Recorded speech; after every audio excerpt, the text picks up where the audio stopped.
This is Dream Power Radio, the place where your dreams turn into reality. Here is your host, Debbie Spector-Weissman.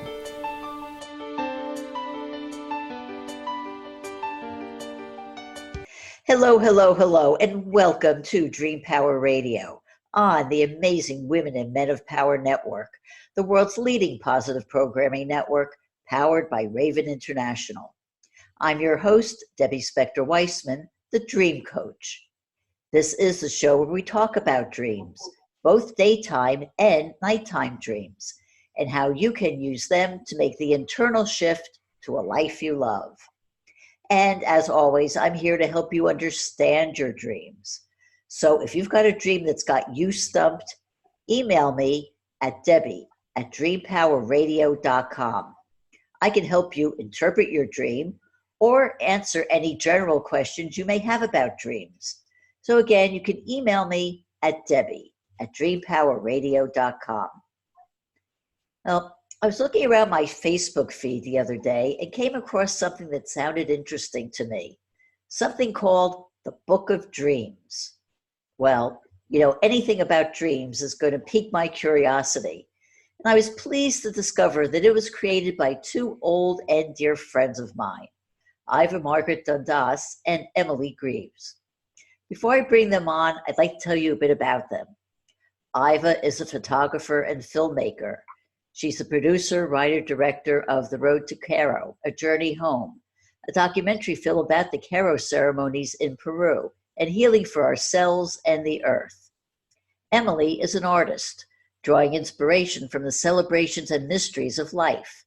She's been a practitioner of shamanic healing and hands-on energy work since 1997. Welcome to Dream Power Radio, women. Thank you. Thank you. Okay, well, Wonderful to be here with you, Debbie. Oh, thank you. I'm really intrigued by your new project, the Book of Dreams. Can you tell us what it's all about? Who's going to go? Well, I can start a little and then Emily can chime in. Okay. Actually, it's not that new. We've been doing this in some iteration for about 10 years together. And the idea is that comes from the Toltec concept that your greatest work of art is your own life. And that the way you achieve that, one of the paths is through how you dream your life. And the Toltecs called this sort of self-inquiry and this creation of your own life, they called it the Book of Dreams. Is that right, Emily? You want to add more?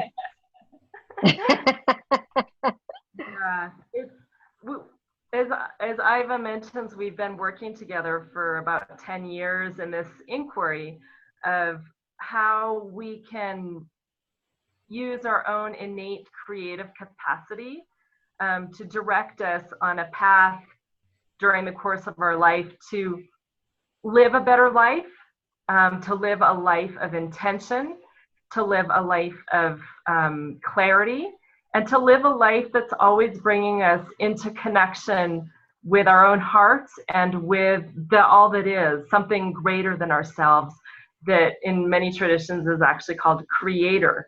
So it's an inquiry into what is creator, what is creation, and how do we fit into that bigger picture through our own capacity for creative acts, and that we can use this tool that we have, which is really our mind, to begin to understand our relationship with creation and to use our minds as a tool for dreaming, so that we're actually in charge of our minds. We're fine-tuning our perception and our capacity to use our own intuition. So there's a lot of intuitive development and an inquiry into what is intuition, so that we're always looking towards creating our masterpiece. And that's a lifetime of work, but we're having very much fun along the way, and it's an honor to be able to help others come into this inquiry, because I think the more we do that as a collective, the more we can actually have hope on earth, especially in these rather dire times, for compassionate service as we work together to awaken and to create the big masterpiece, which is all of our lives working together in harmony. Mm. So the way I understand it, the Toltecs believe that we're dreaming all the time, and there's not really that much difference between our awake self and our dreaming self. Is that what you believe also? I I certainly feel that we are dreaming all the time. I think that the two go together, the awake self and the sleeping dreaming self. The sleeping dreaming self, I think, like in your work, Debbie, brings up things that we might not be able to easily access in our daytime dreaming. But when you work with both together, the concept that you're dreaming, therefore you can be creating your life, influenced and informed by your deep subconscious, where sometimes the sleeping dreams emerge from, gives such a richer idea of this concept of dreaming. The dreaming, the daytime dreaming is more creative and perhaps comes from the heart and the mind, and requires self-reflection, whereas the nighttime dreaming gives you clues, little keys into what you might be working on that you didn't even realize you were working on. So do you? Yeah, that's what I think. Yeah. You're a very creative person. So do you find that you get more of your creativity from your daytime dreams or from your nighttime dreams? From both, equally. Right now in my life, the dreaming with place and with more than human animals is feeding my understanding of who I am and my creativity in a way that I've never experienced, on a much more on a deeper level, and an understanding that I'm part of a whole as opposed to a human at the center of the story. I'm part of the fabric of a whole dreaming. So, and you do, and so that's daytime dreaming. yeah, and you do a lot of work with horses. So, what messages do the animals in the animal world have to tell us that we may not be hearing? I think they're really waiting for us to catch up. They watch us and they're like, oh my goodness, these crazy humans who live with their minds and their egos. And there's all these other senses and all these other dimensions, really. I really think that horses travel between many dimensions. And if we allow ourselves to just get very quiet amongst them, they kind of share this traveling with us.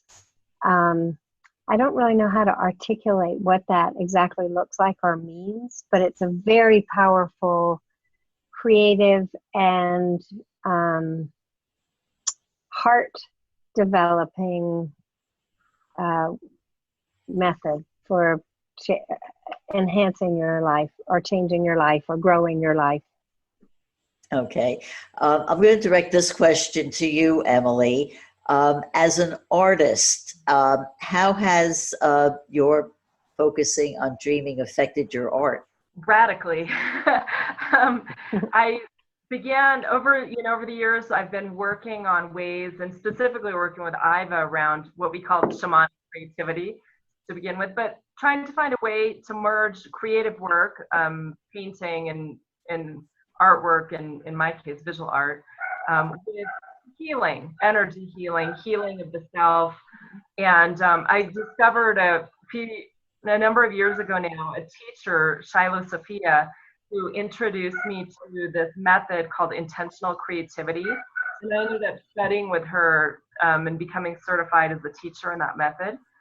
And it really uses meditation, guided visualization, and dreaming as a way to bring one into image being revealed, that the inquiry, whatever inquiry you have in your life about any situation in your life, that you can dream and discover and kind of like cross the threshold into another dimension, bring back information and image, and begin to paint it.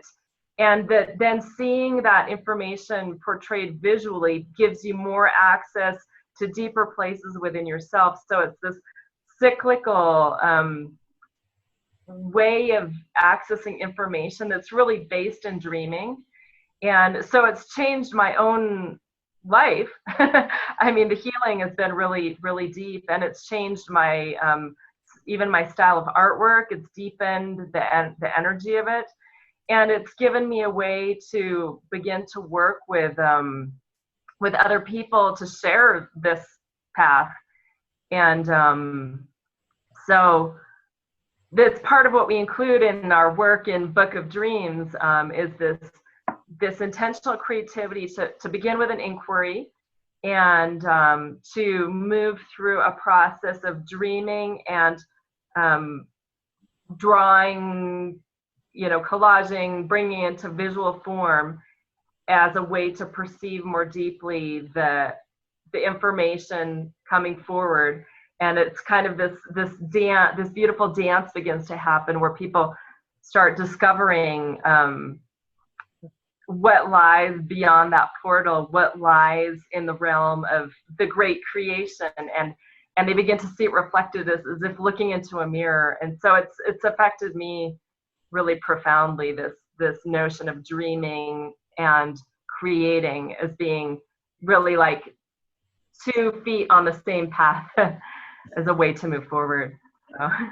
I see. In my dream work, we have a saying one person's dream is everyone's dream.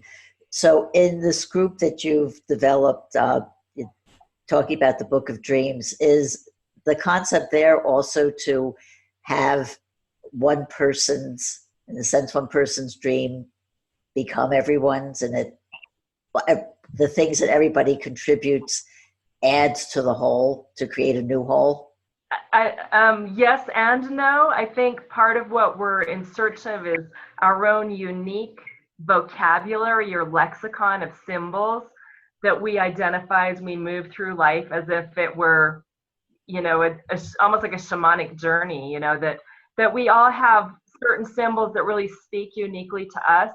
And what we discovered through that is that there are so many reflections, and that we truly are connected. As Iva mentioned, we are not like, separate, merging, moving along in our own bubble, separate from everyone, and the centerpiece of the story of humanity. We are connected not only to all of humanity, but all of the worlds and all of the creatures and beings that live in the world. And so as we begin to discover our own vocabulary, for understanding dream symbol, I think we begin to understand that we are perceiving our vocabulary through the lens of the whole. And that's a really powerful discovery, that most of us feel as if we are truly separate. We're living an experience of separation in our lifetime. We're separate from other humans, we're separate from the earth, we're separate from the trees, we're separate from God, from the divine, or whatever you want to call the all that is. And so as we begin this path and this journey, we begin to discover we're actually not. It's a shift in perspective that we begin to awaken to the fact that we're we're a thread in a huge tapestry that includes all beings, all life, all of creation. So I don't know, Iva, you can surely contribute some insight there as you've been working with that connection. I think that I agree with you 100%. It's individual, and however, it's what Emily calls a ome te, is that how you say it? Yes, Ometeotl. which means, can you explain what that means? Because I think that perfectly explains this. Ometeotl is a concept that comes out of the indigenous tradition here in central Mexico, where I live, in Teotihuacan. And it's a spiritual concept, a cosmological concept that in essence means the divine energy of duality merging into oneness. Ometeotl. It's a wonderful concept, because what I have to do now is take a little break here. So we've been speaking with Iva Margaret Dundas and Emily Grieves about creativity and dreaming and the whole dreaming world on Dream Power Radio. We'll be right back. What do Thomas Jefferson, Elias Howe, and Paul McCartney have in common? They all understood the value of dreams, and as a result, the ideas, inventions, and creations from their dreams affect us to this day. What great ideas are you leaving on your pillow at night? Sign up for a complimentary consultation at my website, thedreamcoach.net, and discover why your dreams are a terrible thing to waste. Welcome back to Dream Power Radio with your host, Debbie Spector-Weissman. Yes, welcome back to Dream Power Radio. I'm your host, Debbie Spector-Weissman, the Dream Coach, and we're speaking with Iva Margaret Dundas and Emily Grieves all about creativity. And this is a question to both of you. You get your inspiration, or a lot of it, I think, from Teotihuacan, Mexico. Emily, you make your home there. Iva, you've been there so often. What is so special about Teo? Emily, you have to go first on this one. Oh, you want me to? I can say there's a quality of ancient life and light there in those pyramids of thousands of years of intention that permeates everything and is still living in those pyramids and in all the land around, because the city of Teotihuacan was huge. So where Emily lives was originally part of the city, and her new villa is part of the ancient city on top of it. So there's it's almost like you are accessing a doorway into a kind of dreaming that we might not have access to in most of our everyday lives, because the intention for this concept has been being practiced by humans for 2,000 years or more. And so when you go there, well, I guess that's it. You can walk through a doorway into your own dreaming and into the collective dreaming, sometimes more easily than from your living room in your busy life. Emily?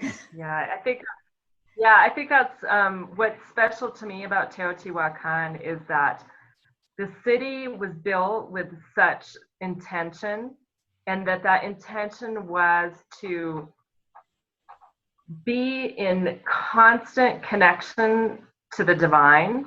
They adorned every object around them, from the most mundane pot to the most grandiose temple, with symbols that would remind them of the sacred, so that they could be in the presence of those symbols all the time, all day, every day. I mean, I think it's really like the modern mind can't even begin to grasp this concept, really, that one would be all day, every day in the presence of symbols that would remind them of connection to the divine, and that was their whole goal for being, to be in this like conversation, constant contact with growing awareness, awakening to the divine, so that they could overcome in their lifetimes, potentially the experience of separation. They were always working towards this concept we mentioned just a minute ago of Ometeotl, of the divine energy of duality merging into oneness, which recognizes that there was always duality and there was always oneness. Like you can't even separate duality from oneness. Like they are inherently interlinked. You know, like many people in the United States are familiar with the symbol of like the yin and yang. It's kind of like that. Like you can't make even that separation. Oneness is an inherent part of our experience of separation, as is separation always an inherent state of being within the glimpses of oneness that we have during our human lifetime. And so Teotihuacan really, like really still to this day, you know, that thousands of years after its construction, still holds an energetic matrix that through certain dreaming practices and creative practices, you can access that matrix to have an experience, like an experiential, you know, opening of that doorway into a sense of what that kind of living actually feels like. So that's part of the power of actually coming here to do this work. Once you've awakened it, you realize like I can actually access it anywhere, but there's something about coming here that accelerates that process. I often think of it as like it turns up the volume. Teotihuacan is an energetic being, really a living being, turns up the volume on our obstacles that are standing in our way between us, you know, reaching that awareness, but it also turns up the volume on the actual coming into the experience and the perception of connection, of oneness, and of the capacity to gather that energy and use it to create. Because mostly we go through our lives asleep and running on empty, like our fuel tanks are empty. And you can't really create if you don't have any kind of energy with which to create. So part of the energy of Teotihuacan is that you can really recharge and really fill up your fuel tank again, and then actually have a basis of energy from with which to begin creating artwork, creating poetry, creating, you know, new meals, creating new businesses, but really creating your life. And that's ultimately the creation that we're talking about, because that brings you into connection with the great creator, which was the intent of the Teotihuacan, of when they built this sacred ceremonial city that reached a population of up to 200,000 people. You know, it's hard to imagine that, like that, a whole city was dedicated to this.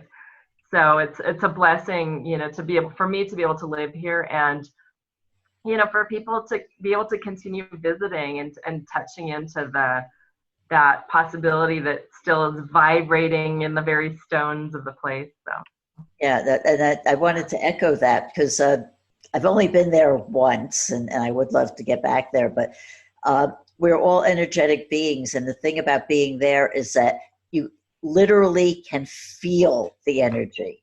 I mean, there aren't too many places where you can actually physically feel it. And because of that, it is, it gives you that opportunity to just awaken all of your senses and awaken yourself to a whole new dimension that you may not even known existed within yourself, because of, you know, the access that it gives you to that. So it is I think is a magical place. But I wanted to ask you, to change the subject a little bit, you have an event coming up soon that is actually inspired by the Day of the Dead. Can you tell me a bit about that? Emily, you're the expert here. Well, Días de los Muertos, Days of the Dead, is my favorite holiday here in Mexico. It's like, I'll never forget the first time I was here for it.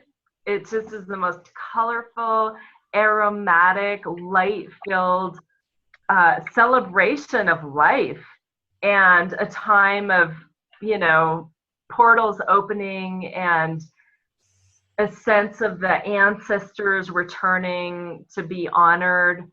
And of course, an opportunity for one to honor one's own family members, loved ones who have departed, because the belief is that they literally come back during that time. And so the preparation of the ofrendas, the offerings, the altars, are specifically to welcome back those spirits returning to this realm with sweet things, these favorite dishes. And it's also really an opportunity for one to contemplate, that ometeotl, that line of between life and death, and to look at both angles of it. Another Toltec belief, from the Toltec philosophy that grew out of this part of Mexico, is that we are always walking with the angel of death just behind our shoulder, and that our life is, but a loan to us, and that in any moment she can, call us back and take us back over to the other side. And so the idea of walking with that awareness that death is always with us is so that we live our life to the fullest, that we really, get the juice out of every moment, and, do our best to just live a life of joy and creation.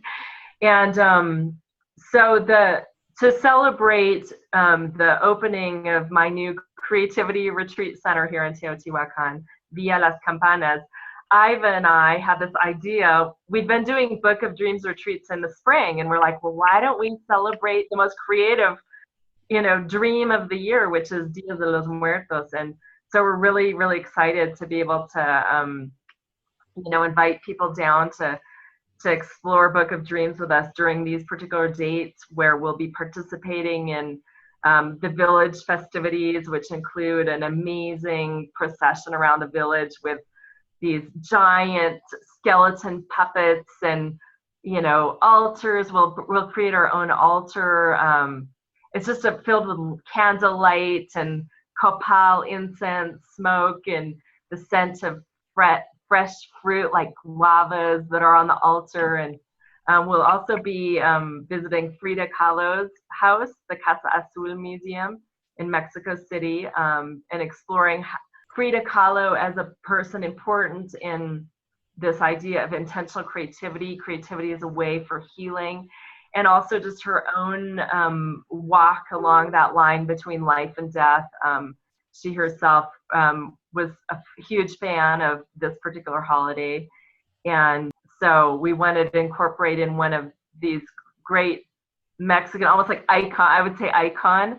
I would call Frida Kahlo an icon, but a symbol in her own right for the very inquiries we'll be making around life, death, dreams, and creativity. Okay, so if somebody is interested in joining you on this journey, how do they find out about it and get in touch with you?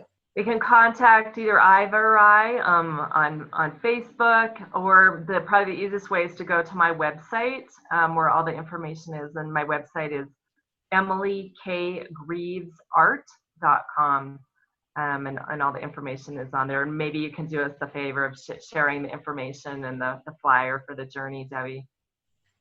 Yes, indeed. So do you have any other trips or events planned out? Well, I know that Iva and I will also be doing a Book of Dreams in March. I'll get you the exact dates for that.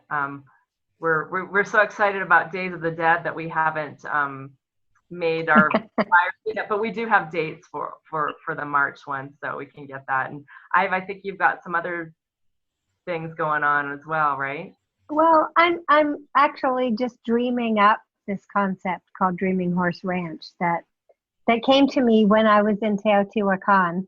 I saw out of in my imagination vision, these horses in a pasture, and they looked up and they said, it's called Dreaming Horse Ranch.